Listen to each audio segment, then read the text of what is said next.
Still, it is the first time we've heard from him in a long time, and it is intriguing.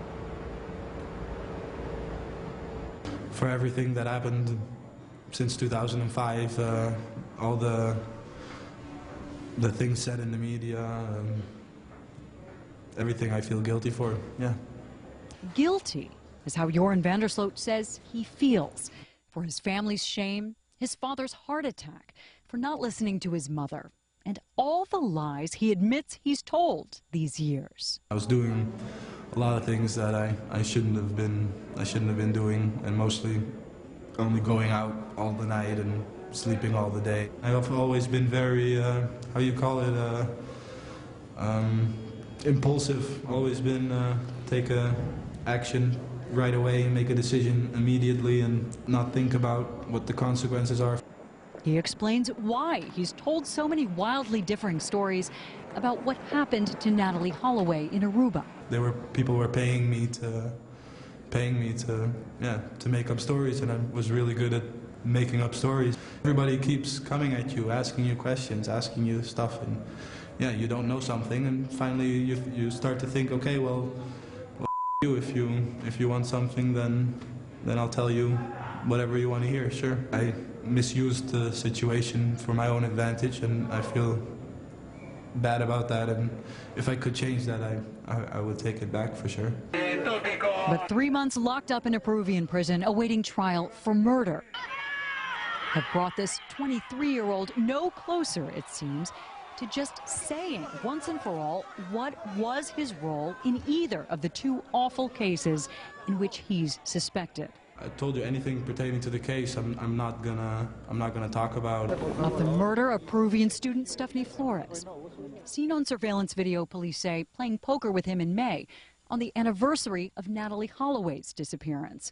Investigators say they went to his hotel room, but only he left. She was found beaten and suffocated inside. It's not in my best interest to talk about it at all. Joran insists he was tricked by police into confessing in great detail to the murder. Says they promised him extradition to Aruba. They didn't let me call my mom. They didn't let me talk to anybody. They didn't let me arrange my own lawyer. So is the confession false?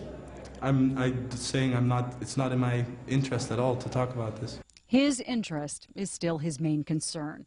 What Joran does admit to, though, is extortion, accepting $25,000 from Natalie Holloway's family in exchange for the location of her remains. He says he simply made up another story. I've had 5 years long that people have just been blaming me for something, and yeah, I have a lot of anger built up because of that also. And yeah, at one point I just thought that, okay, you know, you keep insisting that you want to give me this money. I've already told a lot of different stories.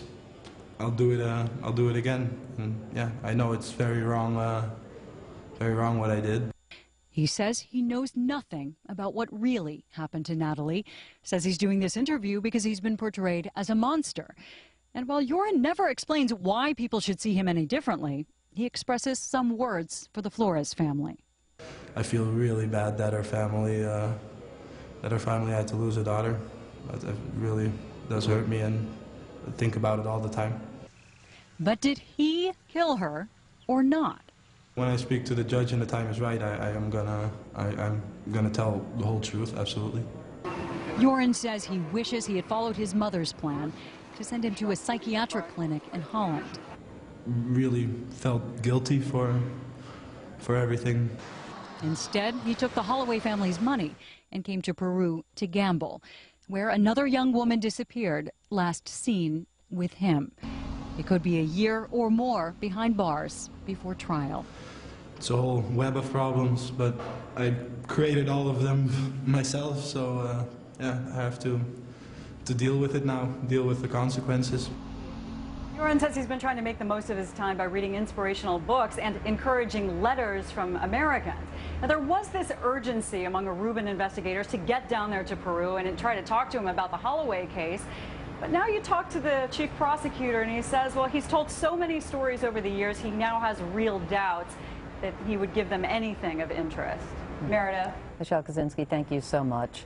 John Q. Kelly is an attorney representing Natalie Holloway's mother, Beth Twitty. Good morning to you, John. Meredith, hi. Hi. As we just heard, Joran van der Sloot admitted to extorting money from the Holloway family, but he said he did so because he was angry that they were, in his words, blaming him for 5 years.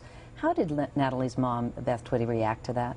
I think in deference to Beth, I won't repeat what she said about what he had to say, but, you know, it's always been with Joran. He's always a victim. He's always, you know, seeking attention. He's always misunderstood, and someday he's absolutely going to tell the truth. I've heard those words from him so many times, and he's a pathological liar. You know, you met with him this year twice. You're the one who gave him that initial $10,000 from Beth Twitty. Sure. In exchange, hopefully, for information about the whereabouts of her daughter's body. Were you surprised at his willingness to admit to extortion? Well, he doesn't have much choice. I've got, you know, 3.5 weeks of emails, about 50 emails I exchanged with him, and I've got 3.5 hours of videotape and audio tape of the whole, you know, scenario as it played out. So he doesn't have to admit to anything. It's all memorialized. And yet he claims that it was the Holloway family that initiated this exchange of emails. No, not even close. You know, that's a spin once again. He contacted me directly, you know, in a sort of pathetic, you know, desperate way. He was asking for money, demanding money in exchange for information, and the whole premise of giving him the money was understanding that he was ultimately going to lie. We knew that. We knew he was going to lie, and that was going to make out the basis for the wire fraud. You know, he's now in jail or prison in Peru awaiting a trial for murder. He's also got this indictment for extortion and wire fraud in the U.S. You would think he would want to stay out of the public eye. Why do you think he chose to do this interview, especially since he didn't divulge any great information? It's attention-seeking behavior. He always wants to be. Simple as that. He wants to be in the spotlight. When he contacted me about the money, he wasn't even on my radar screen. He came out of nowhere.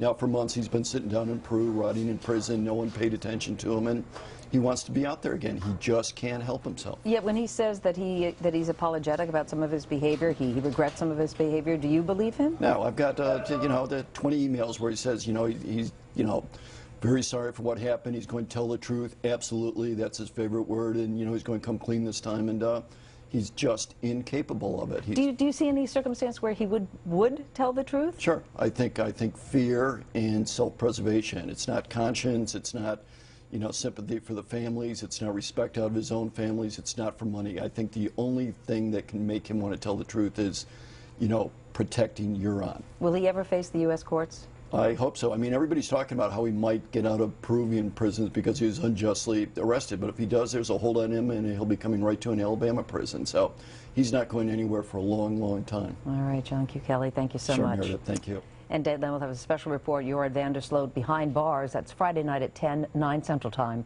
right here on NBC. Now let's get a check of the weather from Al. And thanks a lot, Mary.